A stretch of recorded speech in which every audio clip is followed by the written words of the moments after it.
Là, je suis prête. Donc, pour le plan de la présentation, comme je disais, on va d'abord expliquer qu'est-ce que la réadaptation oncologique et pourquoi c'est important. Après, je vais aborder les effets secondaires et les complications du myélome. Puis finalement, je vais vraiment présenter les services qu'on a en réadaptation oncologique ici à Kinetec Sport Physio. Donc, tout d'abord, Kinetec Sport Physio, c'est un centre multidisciplinaire. On a plusieurs services qu'on offre. Plusieurs cliniques dont la majorité sont au Québec, ainsi que beaucoup de travail interdisciplinaire entre les différents services, fait que la physio, l'ergo, etc. Donc, pourquoi la réadaptation oncologique est importante? Grâce aux progrès réalisés dans les dernières années, c'est à la fois à la détection de cellules cancéreuses et dans les interventions médicales, le taux de survie a augmenté. Malheureusement, malgré l'augmentation du nombre de survivants, il y a aussi beaucoup de personnes qui sont confrontées à de nouveaux défis suite au dépistage initial et au traitement. Bien que les effets secondaires liés au traitement oncologique soient généralement assez connus, peu de personnes comprennent l'ampleur de ces effets et leurs répercussions sont plus ou moins à moyen et long terme. Donc, qu'est-ce que nous, on fait en réadaptation oncologique? La réadaptation oncologique et l'exercice vont jouer un rôle important dans la prévention et la réduction des effets secondaires du cancer ainsi que des traitements parce qu'on sait que les traitements vont également ramener des effets secondaires. Donc, nous, en termes de réadaptation oncologique, ce qu'on veut faire, c'est qu'on veut aider les personnes à retourner au travail, à la vie quotidienne, à la vie familiale et aux activités régulières, tant que ce soit pendant ou après le traitement que vous recevez pendant votre diagnostic. Maintenant, on va juste discuter du myélome multiple un petit peu. Donc, je suis sûre que vous êtes plus ou moins au courant que c'est un cancer de cellules plasmacytaires. Donc, les plasmocytes sont un type de globules blancs produits dans la moelle osseuse, et elles sont très, très importantes pour le système immunitaire. Donc, même si le myélome, pour l'instant, il demeure incurable, il y a de plus en plus de patients qui peuvent vivre 10 ou plus d'années après que le diagnostic soit posé, notamment grâce aux grandes avancées dans le traitement des complications et aussi au fait qu'on est capable maintenant d'offrir une meilleure qualité de vie ainsi que vivre plus longtemps, le plus longtemps possible. Donc, les complications du myélome actif, les personnes atteintes d'un myélome symptomatique ou actif peuvent développer des complications comme l'anémie, fait qu'un faible taux d'hémoglobine, une insuffisance rénale, un taux excessif de calcium dans le sang et aussi des parties creuses qui apparaissent dans les rayons X de l'os, fait que ce qu'on appelle des lésions lytiques, des blessures dans l'os. Donc, les complications osseuses sont dues au fait, dans le fond, il existe deux types de cellules importantes pour les os. Il y a les ostéoclastes qui font détruire le vieux tissu osseux pour faire place à un nouveau. Puis il y a les ostéoblastes, que eux forment les nouveaux tissus. Fait que ostéoclastes, ils détruisent les vieux, puis ostéoblastes, ils vont former le nouveau. Ça change-tu? OK. Voilà. Ensuite, il y a la complication qui est l'anémie. Je pense que tout le monde sait c'est quoi un petit peu l'anémie. Donc, c'est les cellules qui sont myélotomateuses, les cellules du cancer, vont mener à une réduction comme elles vont envahir le sang, en fait, elles vont amener une réduction du nombre de globules rouges dans le sang. Puis le globule rouge, c'est elles qui contiennent l'hémoglobine qui transporte l'oxygène des poumons aux cellules de votre corps, donc qui donne l'énergie de l'endurance. Donc, par exemple, quand on est anémique, on peut avoir l'essoufflement, de la fatigue, on peut avoir des maux de tête, des étourdissements, faiblesse, difficultés de concentration, etc. On peut aussi avoir des risques d'infection parce que justement, le myélome et ses traitements peuvent affecter la production normale d'anticorps et donc va réduire le taux de globules blancs, ce qui va nous rendre plus vulnérables aux infections parce que le système immunitaire est un petit peu plus bas. Donc, une personne, par exemple, qui présente ce problème peut avoir des infections répétitives ou de maladies, surtout notamment des infections respiratoires ou qui va peut-être prendre plus de temps à se rétablir à une petite maladie, une petite grippe quelconque, mettons. Pour les atteintes rénales, ça c'est plus les protéines M qu'on appelle, qui sont produites par le myélome, qui sont éliminées par le rein. Puis avec le temps, comme il y a beaucoup de protéines M dans le sang et dans l'urine, ça peut aller affecter le rein. Et c'est pour ça que souvent, pendant les traitements, la fonction rénale va être vérifiée beaucoup de fois. Ensuite, pour le niveau élevé de calcium dans le sang, qui est aussi une complication, un effet secondaire du myélome, c'est les tissus osseux sont constamment détruits et redétruits avec les cellules qu'on a discutées tantôt. Lors de la désintégration des os qui sont vieux ou endommagés, ben, le calcium est libéré dans le sang. Donc, le myélome provoque généralement une dégradation osseuse excessive et cela peut donc provoquer un taux de calcium augmenté parce qu'il y a de plus en plus d'os qui est dégénéré, donc il y a plus de calcium dans le sang. Et les symptômes de, par exemple, un niveau élevé de calcium, ça peut être la constipation, ça peut être des mictions plus fréquentes, la faiblesse ou même la confusion, des fois si c'est un cas assez sévère. Voilà. Ensuite, il y a 3 principales types de douleurs qu'on peut avoir quand on a un cancer comme ça. Il peut y avoir les douleurs osseuses qui sont dues soit aux fractures qu'on a, parce qu'on est à plus grand risque de fracture, ou sinon aux lésions osseuses qu'on a discuté tantôt, les petites marques sur l'os. Il y a des douleurs névralgiques qui sont souvent associées aussi à des fractures. Et il y a les douleurs qu'on appelle neuropathiques, qui sont généralement ressenties dans les pieds ou dans les mains des deux bords, avec une sensibilité ou une douleur au toucher. Il y a aussi une sensation de secousse électrique, de choc électrique que vous ressentez, ou une douleur qui comme l'impression qu'il se déplace un petit peu. Ça peut aussi avoir une sensation de brûlure, compression ou d'étirement. Sinon, des enroussements, des picotements, ça arrive très, très souvent. Puis aussi une sorte de faiblesse ou une perte de réflexe. Tout ça, ça serait symptôme de douleur neuropathique qui peut être un effet secondaire du myélome. Donc, il y a aussi plein de médicaments à cause des effets secondaires que les gens vont présenter, ils vont prescrire plein de médicaments, puis les médicaments peuvent, comme toujours, ramener les effets secondaires comme des nausées, vomissements, des pertes de cheveux, manque d'appétit, changement dans la bouche, augmentation de taux de glycémie, l'insomnie aussi, ça, je le vois assez fréquemment, vision floue ou changement d'humeur et émotionnel, comme la dépression, l'agitation, l'anxiété, etc. Donc, le but, dans le fond, pour le traitement du myélome, ça va être de cesser la production des plasmocytes anormaux qu'on a discuté tantôt. On va aller renforcer les os et prévenir les fractures puisque c'est eux qui sont souvent dégénérés rapidement. Augmenter les taux d'hémoglobine pour diminuer donc l'anémie et atténuer la fatigue. On va réduire le risque d'infection.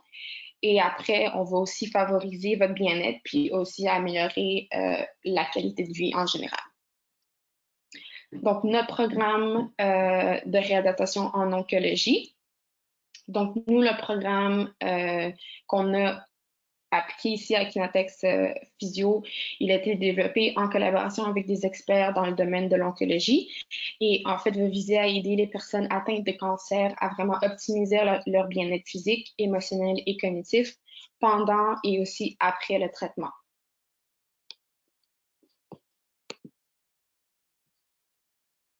Donc, comme je vous disais tantôt, on a une équipe interdisciplinaire composée de physiothérapeutes, ergothérapeutes, acupuncteurs, massothérapeutes, kinésiologues, thérapeutes du sport, ostéopathes et nutritionnistes. Notre équipe en réhabilitation oncologique est spécialement formée afin de comprendre les effets uniques du traitement du cancer sur le corps et sur le quotidien du patient. Et juste pour ajouter une petite parenthèse ici, pour chaque patient, il y a aussi un plan unique qu'on fait. Fait qu'on n'applique pas le même plan pour chaque patient, c'est vraiment dépendamment des besoins et des objectifs du patient, on va former un plan qui va leur convenir, puis on va vraiment l'adapter de manière personnalisée et unique. Donc, le rôle de chaque professionnel dans la réadaptation qu'on fait pour le physiothérapeute, donc moi, en tant que tel, qu'est-ce que je vais faire pour un patient quand je reçois un patient avec une prescription pour faire de la réadaptation oncologique? Ça va vraiment aider plus à la prévention des fractures. Ça, c'est vraiment très important parce que c'est un des effets secondaires puis des complications qui vont ramener le plus de problèmes, les fractures fréquentes. Donc, on va faire ça avec des exercices ciblés pour favoriser le remodelage osseux et renforcer les zones saines. On va aussi guider les activités à risque et les activités à prioriser, donc ce qu'il faut faire, ce qu'il ne faut pas faire, faire attention à ça, faire attention à ci. Augmenter l'équilibre et la coordination encore pour éviter les chutes parce que on est à risque de fracture, donc on veut éviter de chuter complètement pour qu'on n'ait pas de fracture. On va aussi je vais pouvoir aussi prescrire des programmes d'exercice pour augmenter la force ou l'endurance. Tout ça pour la qualité de vie, puis encore la prévention de chute qui est très importante. Éduquer sur la position de sommeil et, par exemple, la position de repos et confort quand on est à la maison, ainsi que, tu sais, comment faire des transferts, comment je passe de coucher à assis, assis à debout, etc. Justement, encore dans l'optique d'éviter les chutes et encore les fractures.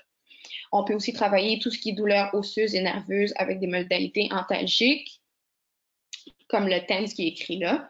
On va aussi rétablir l'amplitude de mouvement des extrémités puis du dos avec des techniques manuelles qu'on utilise, les thérapies manuelles.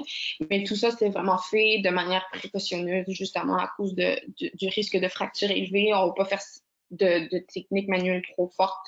C'est vraiment ce qui est nécessaire pour rétablir l'amplitude. On va faire tout ce qui est désensibilisation, de la rééducation sensorielle pour améliorer les symptômes de neuropathie périphérique que j'ai mentionné tantôt. Donc, par exemple, pour les gens qui ont la douleur au toucher ou de la sensibilité intense au toucher, ça, on peut le travailler. Ou des gens qui ont peut-être une diminution de la sensibilisation, ça aussi, on va essayer de le travailler ensemble. Puis surtout, un des rôles les plus importants, c'est vraiment l'éducation sur les symptômes, sur les complications possibles. Et surtout ce qui est important à savoir pendant et après le traitement. En ergothérapie, ils font plus de l'aide à la marche, aux attelles et aux adaptations fonctionnelles. Par exemple, si, mettons, on a besoin d'une canne pour marcher, ou des béquilles, ou des choses comme ça, ils s'occupent aussi de ça. Aider au retour au travail et à la vie quotidienne. Ça, c'est vraiment important, leur rôle, parce qu'elles sont capables de déterminer à quelle fréquence retourner au travail, quelles restrictions à mettre quand on retourne au travail pour pas nécessairement retourner trop rapidement. Et aussi de tout ça dans l'optique de garder une qualité de vie adéquate, puis encore prévenir les fractures, les chutes, etc. Les adaptations à la maison et au travail, ça c'est plus, mettons, si on doit mettre des adaptations dans la douche toilette, dans le lit, si on doit mettre des ridelles ou des choses comme ça, c'est elles qui vont s'occuper de ça. Retour aux activités, mais un petit peu dans la même optique que retour au travail.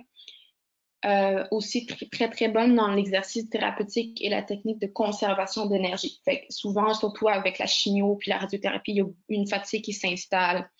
Fait qu'elles vont, il ou elle, je dis il depuis tantôt, elle depuis tantôt, mais il aussi, des techniques de conservation d'énergie. Donc, peut-être organiser la journée, quand prendre des siestes, etc. Ça, c'est important. Prévention de chute encore, ça, c'est vraiment le numéro 1, je dirais. Puis, techniques pour augmenter l'énergie mentale, la concentration, etc. Donc, ça aussi, ça vient avec, comme j'ai dit, avec la chimio, puis avec les effets secondaires du myélome. L'acupuncture va aussi aider à contrôler un grand nombre de symptômes tels que l'essoufflement, dépression et anxiété, fatigue chronique, la douleur et la neuropathie. Ça va aussi aider à diminuer l'inflammation, augmenter la circulation sanguine, favoriser la guérison. Et puis ça va aussi aider avec les nausées, vomissements associés avec la chimio. Fait que ça c'est quand même une bonne thérapie à avoir en parallèle avec les autres.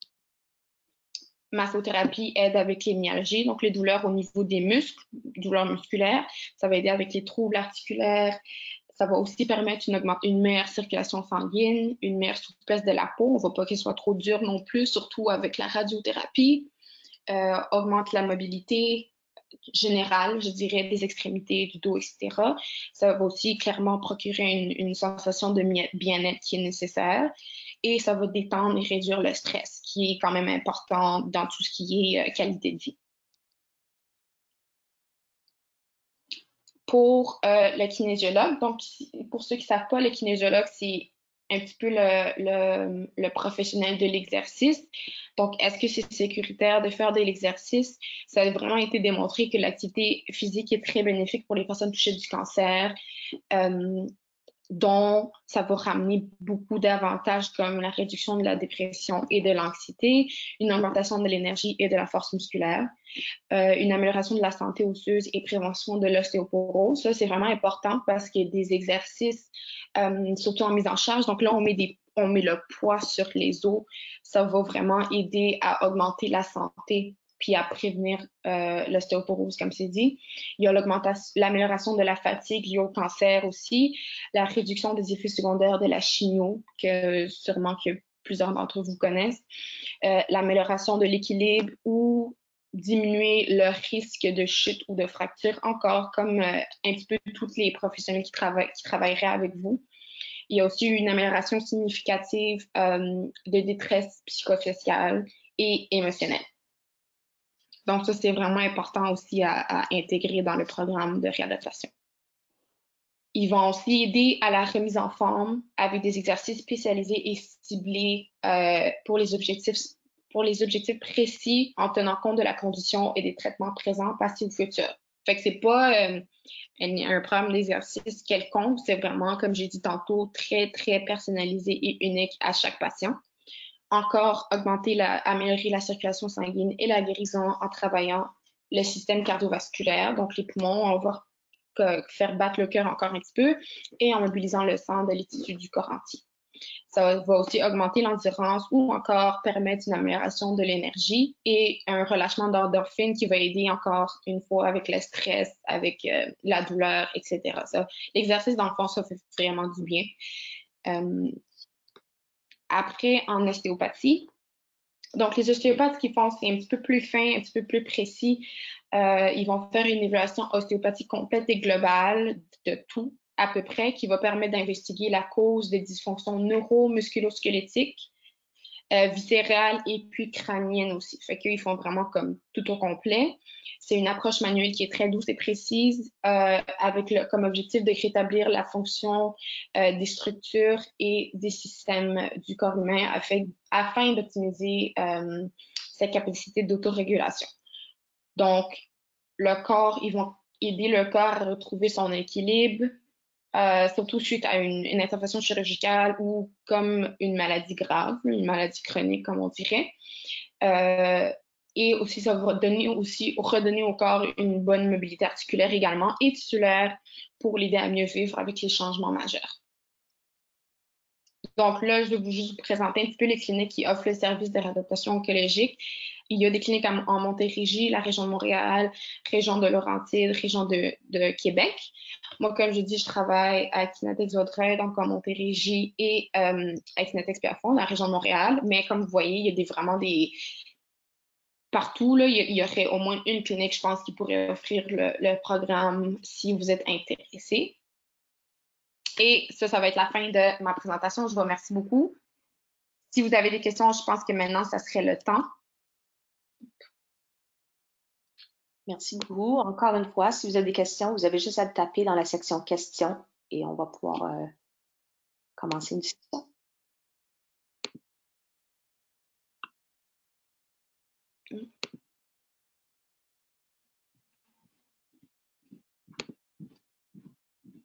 Dans le chat.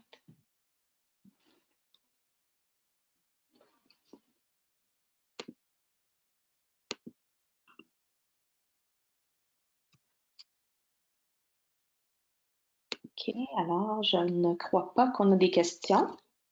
Alors, ceci est la fin de la présentation. On vous remercie, Amanda, pour cette présentation aujourd'hui. C'était super intéressant. C'est aussi enregistré et on va pouvoir le mettre sur YouTube après si jamais vous voulez revoir la présentation. Alors, encore une fois, merci beaucoup, Amanda. Merci à tous les participants Merci et aussi tout le monde. pour nos problèmes techniques. On est désolé pour ça. Non, c'est tout. Désolée. Alors, bonne journée à tous. Bonne journée.